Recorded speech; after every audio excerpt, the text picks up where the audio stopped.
Olá, minha gente boa! Eu desejo arte e vitória para todos vocês. Meu nome é João Ricaldes, sou professor de História da Arte e sou responsável pelo projeto Humanarte, que há 13 anos realiza pesquisas em arte e cursos de formação para professores. Você está acompanhando aqui a série História da Arte em 20 lições. Agora, com a lição número 10, Romantismo. Você chegou na metade do curso. Vamos à aula? Neste vídeo, você verá o contexto e as características gerais do romantismo, a pintura romântica dos franceses Géricault e Delacroix, do alemão David Caspar Friedrich, do inglês William Blake e do espanhol Goya. E, ao final, uma reflexão sobre o espírito romântico hoje. Mas o que interessa para nós é esse conteúdo todo. Bom, a gente anunciou na aula passada que há uma oposição entre a arte neoclássica de meados do século XVIII, começo do XIX, e a arte do romantismo, no que se refere à abordagem da ação humana, do comportamento humano. O neoclássico bastante racional e o romântico desconfiando dessa racionalidade toda. Então, o que interessa a você, certamente, e também a mim, é identificar até que ponto, na sua vida pessoal, na sua vida particular, estas duas correntes artísticas têm algo para te ensinar, tem algo para te alertar, né? Sobre o racional que é necessário na sua reflexão sobre o seu lugar no mundo, né? E também sobre o espiritual, que é a grande temática do romantismo, não apenas o sentimental, o emocional, né? O romântico, por natureza, é uma escola, uma tendência que investiga a vivência humana. E isso é uma necessidade para cada um de nós, né? Nós vamos fazer aí uma comparação de alguns grandes pintores e também alguns grandes destaques da literatura do período do romantismo, em que a gente consegue identificar assim, uma ebulição, uma vida interna bastante intensa. E isso, de fato, diz muito a cada um de nós nesses tempos difíceis aqui do começo do século XXI. Bom, mas chega de papo e vamos à aula.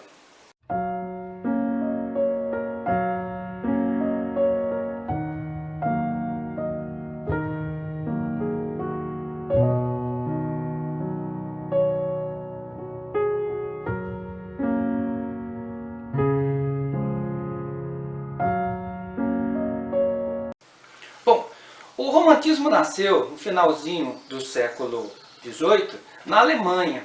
E na Alemanha existe um grande destaque da literatura romântica, que é Goethe, que escreveu, entre outras coisas, Os Sofrimentos do Jovem Werther, que virou um frisson, uma celebridade, né? Trata de uma história de um jovem, de um amor que é impossível de se realizar e que se mata no final. O fato é que, depois da publicação do livro, houve uma onda, uma verdadeira epidemia de suicídio, que é o chamado efeito Werther. É muito difícil estabelecer a relação entre o livro e essa onda de suicídio, mas o fato é que isso acabou se transformando numa marca da literatura romântica e da pintura romântica, por conta de retratar esse sentimento tão intenso que leva à autodestruição, né? A literatura romântica também foi muito marcada pela história na Inglaterra do poeta Byron, o Lord Byron, que vem de uma história muito interessante. Ele é de uma família aristocrata em decadência, herdou lá algumas propriedades, mas triturou tudo em dívidas, tinha uma vida, o Byron, Lord Byron era o sexto Byron da família, né? Ele vivia numa vida bastante voltada a festas, a viagens, a polêmicas, amantes, era bissexual. Foi uma polêmica para um escândalo para a moral conservadora da época, né? E ele tinha um quê assim o Byron, como fala, de desprezo pelas ordens, pelas regras da sociedade, que virou também uma característica da arte romântica, né? O Byron foi acusado de incesto, ele teve várias amantes, homens, mulheres e assim por diante. E ele tem um impacto muito grande, por exemplo, na literatura portuguesa, né? O Camilo Castelo Branco, que no final se suicida também, na literatura brasileira, Fagundes Varela, mas na pintura, que é o segmento que a gente vai explorar aqui, ele teve um impacto muito grande sobre a obra do maior mestre da pintura romântica, que é Eugène Delacroix, na França. Delacroix ficou impactado com uma peça do Byron chamada Morte de Sardanápolo, que é uma peça de 1821, que fez um sucesso estrondoso. E ele transformou, alguns anos depois, essa peça numa composição visual. A história de Sardanápolo ela é bastante interessante para o espírito romântico. Trata-se de um rei, o último rei da Síria, daqueles povos da Mesopotâmia, que você se lembra lá do ensino médio.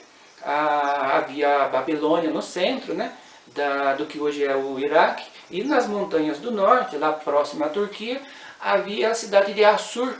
Daí vem o nome de civilização assíria.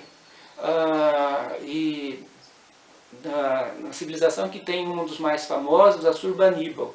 Até muita gente confunde o Sardanápolo, né, com esse Assurbaníbal.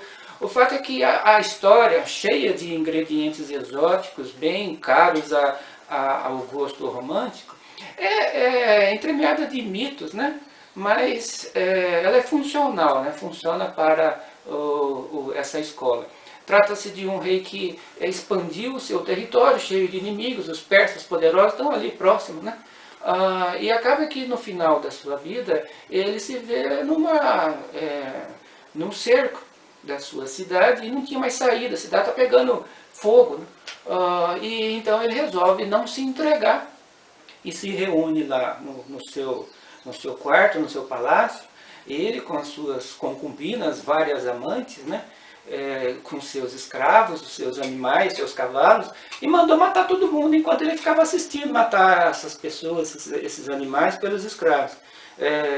Ou seja, e ao mesmo tempo você tem que o palácio está tomado de joias, de objetos de ouro, de vasos de ouro, e aquilo tudo tem uma implicação assim de que adianta, né?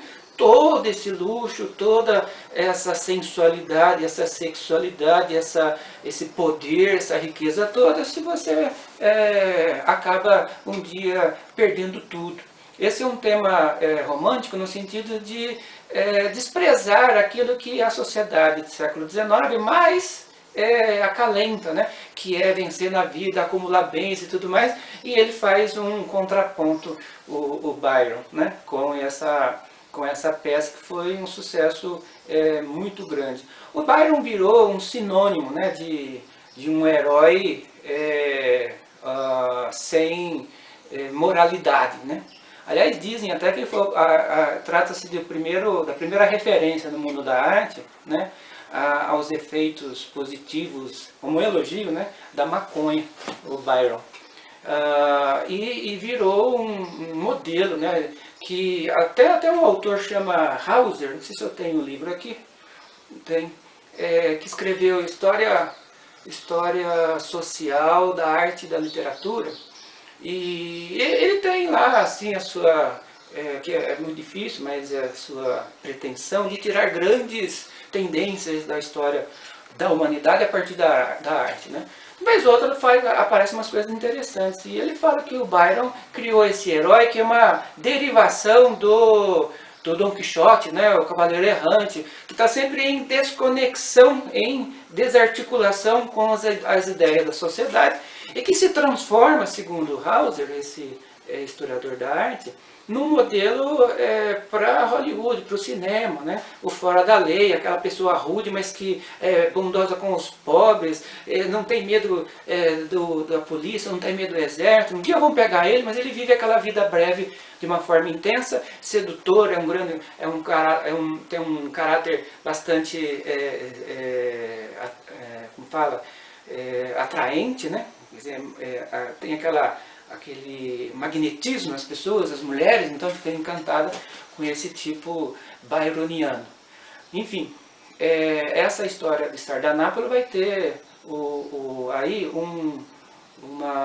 essa referência do Delacroix, mas eu estou contando ela inteirinha, assim, a gente vai mostrar a tela, porque ela ajuda a gente a ir para a definição, de, afinal de contas, o que é romântico, né? Romântico não é o piegas, romântico não é o sensível, o sentimentalesco, né? O romântico é o irracional. Ele é romântico por oposição ao racional. E o romantismo, por sua vez, fez de sua missão, né, retratar na peça, no teatro, no poema, no romance ou na pintura, esse lado irracional da humanidade, que é como que um monstro que rodeia os pequenos e os grandes atos de cada um, né? Então o romântico vai falar do sofrimento, o romântico vai falar da desilusão, o romântico fala dessa dificuldade de aceitar esse mundo tal qual ele é. Então isso é romântico, né? E como que isso se verifica na arte? Como é um estado de espírito, não é uma escola combinada, vamos fazer assim, vai explodindo aqui e ali, como uma reação à sociedade materialista, industrial, né, que vai pregando a competição, a riqueza. O espírito humano se assusta com isso. E, vez ou outra, o que acontece? O grande leitor da situação humana sempre é a arte, o poeta, o pintor. Consciente ou não, ele entrega de volta para a população uma leitura do que está acontecendo. Então há um mal-estar no progresso, né? O romântico, então, ele acaba se transformando numa tendência, num espírito solto, difuso, né? E que, portanto, tem uma variedade enorme. E tem vários temas que são portadores desse espírito romântico. Bom, um tema é voltar ao passado que ainda não foi corrompido pela indústria ou pela aristocracia. Então é romântico, na literatura europeia, voltar à Idade Média. A nossa Idade Média seria o período dos povos indígenas. Isso é um escapismo, né? Outro tema é buscar retratar as sociedades que, do ponto de vista europeu, são atraentes, mas exóticas, como o caso da Síria, o caso do norte da África, né? Vai haver muito desses temas dos tipos exóticos, sensuais, furiosos. Além da vida no campo, você tem os tipos exóticos, tem o retrato da loucura, Goya vai para dentro de um hospício, né? Porque nada mais evidente de que existe muito mais do que a razão do que você conviver com uma pessoa que tem um sofrimento psíquico a ponto dele entrar numa esquizofrenia, né? O Goya consegue pegar isso na Espanha. Então você tem vida no campo, retomando, né? Os tipos exóticos, a loucura, até o ponto de retratar as forças demoníacas que estão citadas na Bíblia, que esse é o caso de William Blake, o inglês, né? Ele tem desenhos sobre a fúria do mal contra o bem, uma tela muito interessante, chama o dragão vermelho contra a mulher vestida de sol, muito louco. Então, o sobrenatural, os temas demoníacos, a vida no campo, os tipos exóticos, estou esquecendo de alguma coisa? Então, são todas essas... o ódio, o Goya também retrata a fúria assassina, né? São elementos que mostram que o iluminismo, tudo bem, veio aí, deu uma ajuda para a gente sair do período da obscuridade, do obscurantismo, do preconceito, e só que existe muito mais coisas entre aqui a Terra e o céu do que imagina, diz o ditado, a nossa vã filosofia, né? E o romantismo não vai conseguir reatar o espírito e a razão num equilíbrio não é próprio dele. Mas, assim como a arte neoclássica precisava enfatizar, era necessário frisar a necessidade da razão, do controle, o romântico, consciente ou não, vai fazer o contrário. É preciso alertar as pessoas, olha, o mundo é muito maior do que essa razão. Nós vamos ver nessa sequência, no próximo segmento de leitura de imagem, onde vai ficar bem claro como o espírito romântico da irracionalidade se concretiza, se corporifica em telas variadas. Tá? Então, no próximo segmento, nós vamos à obra.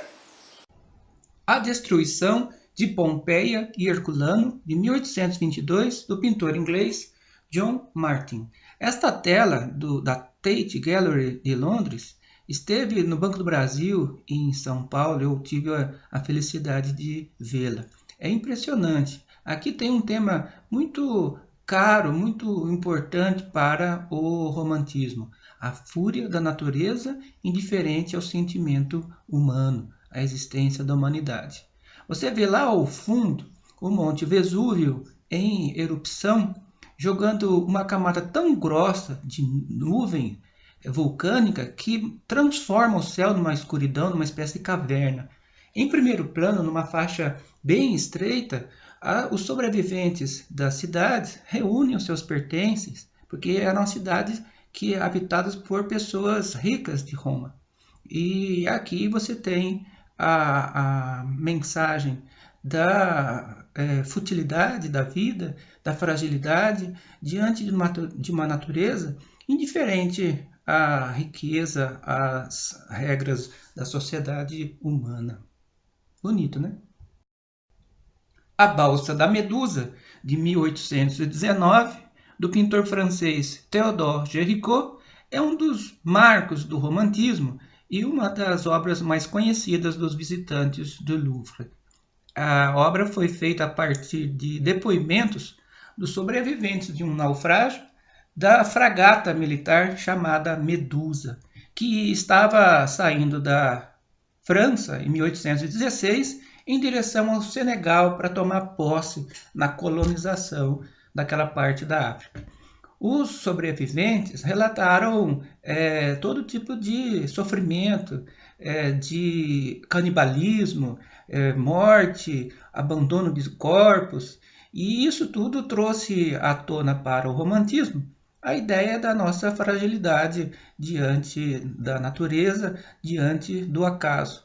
A ideia de uma morte nada heróica, de uma morte trágica, lembrando que nossos corpos vão ser decompostos, como qualquer outro animal. E aqui eles aparecem com cores assim esverdeadas, putrefatas, né? Há uma composição piramidal, né, da base até aquele último sobrevivente que acena em direção ao horizonte, onde aparece a pontinha de um navio que resgataria essa turma toda. Veja a grande diferença entre essa morte trágica e a morte heróica da arte neoclássica. Um sinal grandioso apareceu no céu, uma mulher vestida com o sol, tendo a lua sob os pés e sobre a cabeça uma coroa de 12 estrelas. Estava grávida e gritava, entre as dores do parto, atormentada para dar à luz. Apareceu então outro sinal no céu um grande dragão, cor de fogo, com 7 cabeças e 10 chifres, e sobre as cabeças 7 diademas. O dragão postou-se diante da mulher que estava para dar à luz, a fim de lhe devorar o filho tão logo nascesse. Esta é a tela misteriosa de William Blake, pintor inglês, bastante místico, que se baseia aqui no capítulo 12 do Apocalipse que eu acabei de ler para vocês. Ele traz em aquarela uma visão do bem contra o mal e de uma forma bastante interessante. O mal, o dragão, está lá em cima, curvado para baixo, e a mulher aqui vestida de sol encara o malvado. E segundo a Bíblia, o malvado vai cair numa armadilha, porque o mar abaixo dela vai se abrir e vai devorar esse imenso dragão, porque dali virá o Salvador. William Blake é considerado um poeta precursor do romantismo, precursor do anarquismo e do surrealismo, porque ele era um grande crítico social. Ele acreditava na fé em Deus, mas achava que a instituição religiosa era muito danosa para a sociedade, assim como a instituição do Estado. William Blake também fez outras obras sobre o mesmo tema. Diferentemente de William Blake, o pintor, grande mestre espanhol Francisco de Goya e Lucientes foi muito reconhecido em sua época, chegou a ser pintor da corte. Mas, como Blake e outros pintores do período, ele conseguiu absorver, captar algo de irracional em seu período, como o massacre da população civil espanhola pelas tropas napoleônicas aqui à direita em 1806. A tela só foi concluída em 1812. Há uma absoluta assimetria entre o agressor e o agredido. A gente podia chamar de covardia, mas melhor seria chamar de irracionalidade mesmo. Não há justificativa ideológica de uma França dos ideais do iluminismo contra uma Espanha atrasada e absolutista que possa justificar, que possa ser aceita para essa cena aqui, por exemplo, de puro sadismo, enforcado e castrado e o soldado sorrindo. E também essa cena de destruição total do corpo humano. Isso tudo em nome de um ideal elevado da pátria da liberdade. É muito feio. E para terminar nossa viagem ao romantismo, vamos agora ao pintor alemão David Caspar Friedrich, que pinta aqui a famosa tela A Cruz das Montanhas, onde aparece um Cristo solitário, abandonado, esquecido. Até o mato cresceu na madeira da cruz. É como se fosse uma representação do abandono, na verdade, da própria população, da própria humanidade. Esqueceram Cristo na cruz. O fim da humanidade, o Redentor, não voltará. É uma visão bastante mística e bastante pessimista, profunda.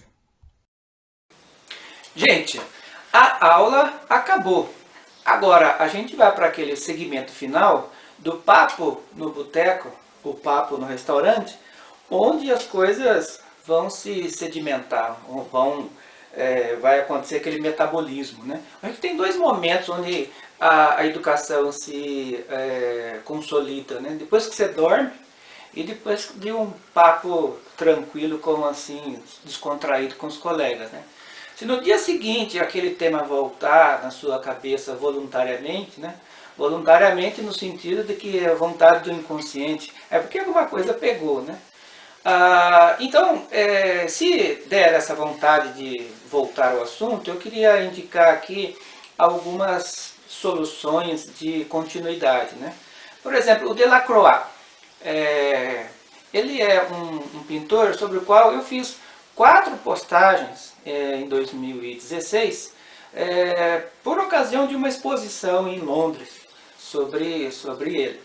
E tem ali uma postagem, o Delacroix romântico, que acaba sintetizando um pouco da nossa aula.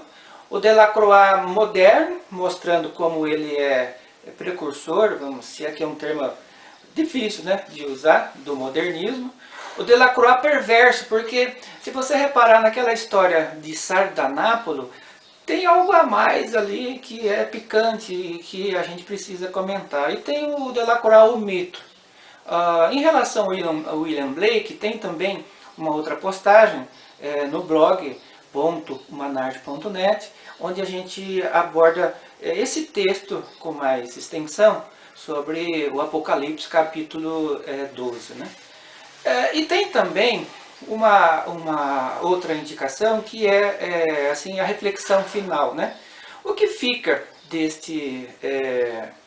dessa ideia do romantismo é não apenas uma escola, mas uma tendência, um espírito que vez ou outra aparece de forma difusa na arte, na literatura e na vida das pessoas. Né? Então o espírito romântico está, por exemplo, presente em toda vez que você se sente, como diz o Fernando Pessoa, em puro desassossego. Você não está, digamos, conectado, você não está em sintonia com o discurso do predominante, da competição, vamos crescer à expensa dos outros. Né? Esse discurso do materialismo capitalista está bem distante do humanismo cristão, né? Mas é bem predominante. Então, eu queria que, por conta disso, fazer uma última sugestão, que você consultasse. Eu escrevi um livro sobre essa evolução, a palavra também não é boa, mas esse desenvolvimento da ética, chamado Breve História da Ética, de Sócrates a Simone de Beauvoir, onde eu tento, é um livro curto, né, com textos curtos, onde eu tento apontar para essa necessidade da gente, que o romantismo nos ensina, de reconstruir, ou melhor, de construir a humanidade. É preciso reinventar, né? Isso não está pronto e corre risco, muito. Então agradeço a atenção de vocês e até a próxima. Projeto Manarte, valores humanos através da arte. Valeu! Escuta esta história e repare o que tem de romântico nela. Era uma vez um rei chamado Sardanápolo, o último da Assíria, no século VII a.C. Sediado pelos inimigos, ele resolve se matar, mas antes ele reúne todas as concubinas, os seus cavalos e ordena a seus escravos que todos sejam mortos com ele, enquanto a cidade ao fundo está em chamas. Várias concubinas são assassinadas de forma brutal, assim como esse cavalo à esquerda, e ele impassível na cama.